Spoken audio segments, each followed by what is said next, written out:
ABP আনন্দ, এগিয়ে থাকে, এগিয়ে রাখে। ভারতীয় দুটি ভ্যাকসিন বিশ্বের অন্য টিকার চেয়ে সস্তা। প্রথমে স্বাস্থ্যকর্মী, সাফাই কর্মী, পুলিশ কর্মীদের ভ্যাকসিন। প্রথম দফায় 3 কোটি ডোজের খরচ দেবে কেন্দ্রীয় সরকার, জানালেন নরেন্দ্র মোदी। देशवासियों को एक प्रभावी वैक्सीन देने के लिए हमारे एक्सपर्ट्स ने हर प्रकार की सावधानियां बरती हैं और अभी साइंटिफिक कम्युनिटी की तरफ से विस्तार से हमें बताया भी गया है। और आपको मालूम होगा, मैं इस विषय में जब भी मुख्यमंत्रियों के साथ बात हुई, मैंने हमेशा एक ही जवाब दिया था कि इस विषय में हम जो भी निर्णय करना होगा वो साइंटिफिक कम्युनिटी जो कहेगी वो ही हम करेंगे। साइंटिफिक कम्युनिटी को ही हम फाइनल वर्ड मानेंगे और हम उसी प्रकार चलते रहे हैं।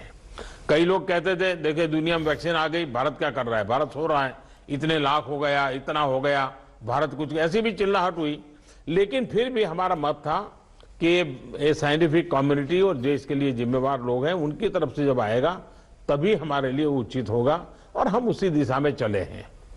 बड़ी बात जो मैं दोहराना चाहता हूं कि हमारी दोनों वैक्सीन दुनिया की दूसरी वैक्सीन से ज्यादा कॉस्ट इफेक्टिव है। हम कल्पना कर सकते हैं अगर भारत को कोरोना टीकाकरण के लिए विदेशी वैक्सीन पर पूरी तरह निर्भर रहना पड़ता तो हमारे क्या हालत होते, कितनी बड़ी मुश्किल होती, हम उसका अंदाज लगा सकते हैं।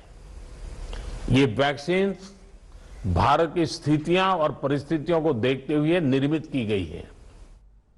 এ নিয়ে চিকিৎসক দীপ্তেন্দ্র সরকার ও কুণাল সরকার তারা কি বললেন শোনাবো। এমনি প্রিন্সিপালি যে টেকনোলজিতে এটা তৈরি হয়েছে, অর্থাৎ হোল ভাইরন ইনঅ্যাক্টিভেটেড বা কিল্ড, এই টেকনোলজিটা অ্যাজ সাচ খুব সেফ এবং এদের যেটা ফেজ 3 ট্রায়ালের ইনিশিয়াল রেজাল্ট আমি নিশ্চিত সেটা ওই সিলেকশন কমিটির মধ্যে গেছে এবং তারা ওটা দেখার পরে রেকমেন্ড করেছে তো ডিসিজিআই, এবং এটা নিশ্চয়ই ডেটা পরীক্ষা করার পরেই উনি বলেছেন।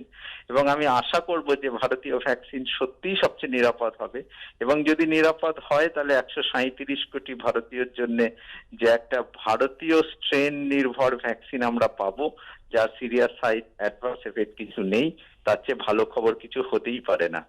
আমরা আশা করব কিছুদিনের মধ্যে এর একটা পাবলিশ ডেটাও আসবে পাবলিক ডোমেনে, সেটা হলে আশা করি যারা অনেক উৎকণ্ঠায় রয়েছে তারাও এই উৎকণ্ঠা থেকে মুক্তি পাবেন।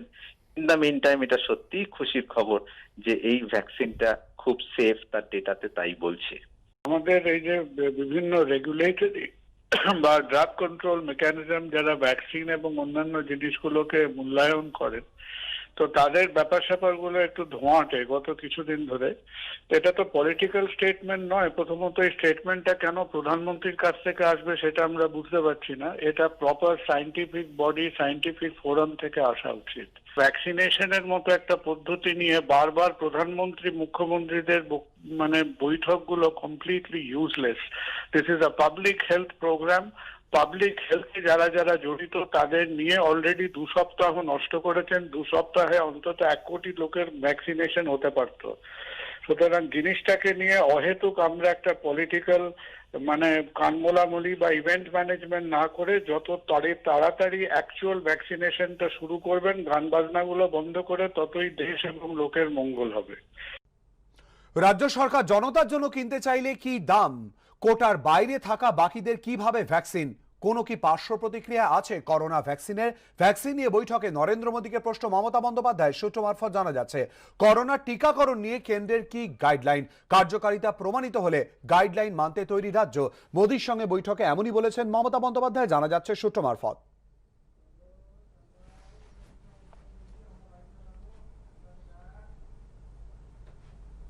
নজর রাখছি পরের খবরে। ভেবে দেখুন প্রত্যেক জায়গায় কেন পদত্যাগ করেছিলাম। 25 লক্ষ বাড়ি তৈরির প্রকল্প চলছে বলতে বললেন মমতা বন্দ্যোপাধ্যায়। বিধানসভায় পেছন থেকে বলা হলো ওটা 40 লক্ষ হবে। বিধানসভার অভ্যন্তরে আমাকে অস্বস্তিতে ফেলা হয়। বিশ্বাস করুন সামনের দিনে আরো প্রকাশ্যে আসবে। সেলিমপুরের সভা থেকে আক্রমণ বিজেপি নেতা শোভন চট্টোপাধ্যায়। 10 মিনিট আগে বললো বলো 25 লক্ষ, সত্যি 25 লক্ষ বাড়ি তৈরি হওয়ার জন্য টাকা স্যাংশন হয়েছে। সেই বাড়িগুলো কমপ্লিট হলে আবার আমরা ফেসের টাকা ছাড়বো। আমার কাছে যখন প্রশ্নের অবতারণা হলো আমি বললাম 25 লক্ষ বাড়ি আজকে পাইপ লাইনে রয়েছে, নির্দিষ্টভাবে তথ্য দিয়ে বললাম। আমি হঠাৎ করে এক মহিলার গলা শুনতে পেলাম যে ও ঠিক বলছে না। আমি পিছনে ফিরে তাকালাম, তাকিয়ে দেখলাম তিনি কে?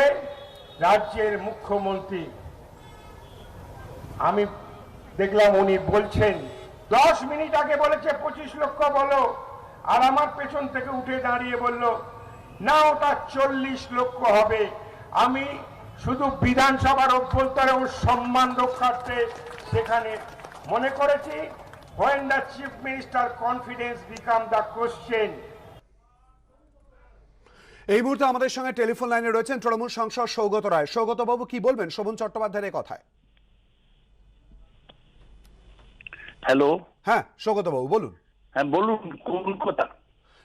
শোভন চট্টোপাধ্যায় ইতিমধ্যেই বলেছেন যে কথা, অর্থাৎ তিনি সভা থেকে যে কথা বললেন যে প্রত্যেক জায়গায় কেন পদত্যাগ করেছিলাম, 25 লক্ষ বাড়ি তৈরির প্রকল্প চলছে বলতে বললেন মমতা বন্দ্যোপাধ্যায়। বিধানসভায় পেছন থেকে বলা হলো ওটা 40 লক্ষ হবে। বিধানসভার অভ্যন্তরে তাকে অস্বস্তিতে ফেলা হয়, এমনটাই বলেছেন শোভন চট্টোপাধ্যায়। কি বলবেন? এইসব কোনো কারণই নয়। শোভনের মূল আপত্তি যে জন্য পদত্যাগ আলটিমেটলি ছেড়ে গেল তা হচ্ছে অভিষেক রাজনীতিতে আসার পর শোভনের গুরুত্ব কম ছিল এবং ও মনে করছিল যে ওর গুরুত্ব কমছে। সব 25 লক্ষ 40 লক্ষ, শোভন কি ভালো মন্ত্রী ছিল নাকি? এগুলো কোনো ব্যাপারই নয়। ওর যে অভিযোগ, সেই অভিযোগটা একেবারেই অসত্য, ভিত্তিহীন। সৌগতবাবু একটু আমাদের সঙ্গে থাকুন, আরো একটা বিষয় আপনার প্রতিক্রিয়া নেব। সোনার বাংলা তৈরিতে সর্বনাশ করেছে সোনার গোপাল। যুব তৈরি করে দলটাকে শেষ করেছেন নাম না করে অভিষেক বন্দ্যোপাধ্যায়কে আক্রমণ শোভন চট্টোপাধ্যায়। আজকে আপনারা যেখান থেকে সমিতি বার করেছেন কালকে নাকি আবার সেখানে বেরোবে। সেখান থেকে বেরোলে আমার কিচ্ছু যায় আসে না। আমার হাতে তুলে দেওয়া হয়েছিল জীবনপূর্ণ সংগ্রাম করে যে বীজ পুঁতেছিলাম, সেই বীজটা মহিরুও হয়েছে। মহিরুও যদি মানুষের স্বার্থে হতো, তৃণমূল কংগ্রেস দলটাকে আজকে ওইভাবে তারা শেষ করতো না যুবার নামে। আজকে মমতা বন্দ্যোপাধ্যায় তাই সোনার বাংলা গড়বার আগে আপনি সোনার কি একটা গোপাল তৈরি করেছেন না, ওইতেই কিন্তু আজকে সব দিক থেকে সর্বনাশ করেছে। আজকে এটাই জানবেন যে আগামী দিন ভারতীয় জনতা পার্টি যে আপনাকে তৈরি করেছিল আজকে তার হাতেই আপনার নিধন হবে। সৌগতবাবু আপনি শুনলেন শোভন চট্টোপাধ্যায় কি বলেছেন, কি বলবেন আপনি? একদম রিডিকুলাস, অরাজনৈতিক মন্তব্য। আমি তো আগেই বললাম, জোর ভাবছিল যে ও মমতা ব্যানার্জির একমাত্র স্নেহধন্য, যেই অভিষেক এলো ওর মধ্যে একটা ঈর্ষা কাজ করলো এবং একটু ইনসিকিউরিটি, নিরাপত্তার অভাব কাজ করলো, তাই ও আস্তে আস্তে সরে যেতে লাগলো। শোভন তো কোনো পলিটিক্যাল লোক নয়। ওর কথাবার্তা আমি বক্তৃতা শুনলাম, কোনো পলিটিক্যাল কথাই নেই, সব ব্যক্তিগত ব্যাখ্যা, কোনো রাজনৈতিক শার্পনেস নেই বক্তব্যে। আর সোনার গোপাল টোপাল এইসব অভিষেককে বলে লাভ কি? অভিষেক তো দুবার জিতে এমপি হয়েছে, আর অভিষেক তো তার বেশি কিছু পার্টিতে ডিমান্ডও করছে না। ও তো পার্টির মূল পলিসি ঠিক করে না, করেন মমতা ব্যানার্জি। ও তো শোভন তো মমতা ব্যানার্জির আদরের কানন ছিল। তারপর ও ভাবলো যে ওর গুরুত্ব কমে যাচ্ছে আর আল্লাহ থাকবে না, সেই জন্য ছেড়ে দিল। সৌগতবাবু আরো একটি কথা বৈশাখী বন্দ্যোপাধ্যায় বলেছেন যে 2 মাসেই দেখলাম জীবনে বিষ মিশিয়ে দেয়া হচ্ছে, কারণটা বৈশাখী নয় আরো একটা বন্দ্যোপাধ্যায়। কি বলবেন এ নিয়ে? আমি বৈশাখী বন্দ্যোপাধ্যায় কে আমি জানি না। উনি কি কোনো রাজনৈতিক ব্যক্তিত্ব, এমএলএ, এমপি, কোনো নির্বাচিত জনপ্রতিনিধি? এইসব লোকের কথার জবাব আমার কেন দিতে হবে? আমি তো 50 বছরের বেশি সময় ধরে রাজনীতি করছি। রাজনৈতিক কোনো সমালোচনার উত্তর আমি দিতে পারি, কিন্তু আমি এইসব অরাজনৈতিক ব্যক্তিত্ব যাদের নাম জানি না, তাদের কোনো স্ট্রাগলের ব্যাকগ্রাউন্ড নেই, তাদের ব্যাপারে কি বলবো? সৌগতবাবু আরেকটু সঙ্গে থাকুন, নাম না করে ফিরহাদ হাকিমকে শোভন চট্টোপাধ্যায় কি বললেন শোনাবো। আপনাকে আমি বলে দিই যে পৌরসভার সর্বনাশ করেছো, বাংলার সর্বনাশ করেছো। হঠাৎ করে বলতে শুরু করেছে আজকে না কালকে দেখছিলাম আজকে বেলায় যে আমি পাকিস্তানের বিরোধী, যারা প্রজাতন্ত্র দিবসে ভারতবর্ষের ম্যাপ থেকে কাশ্মীরটাকে কেটে বাদ দিয়ে দেয়, যেখান থেকে ভারতবর্ষের স্বাধীনতা আন্দোলন শুরু হয়েছিল, তাকে এখন নিচে লিখতে হচ্ছে আমি কত পাকিস্তান বিরোধী। কারণ যে কেউ ভারতবর্ষে সবাই তাকে পাকিস্তানের লোক বলছে।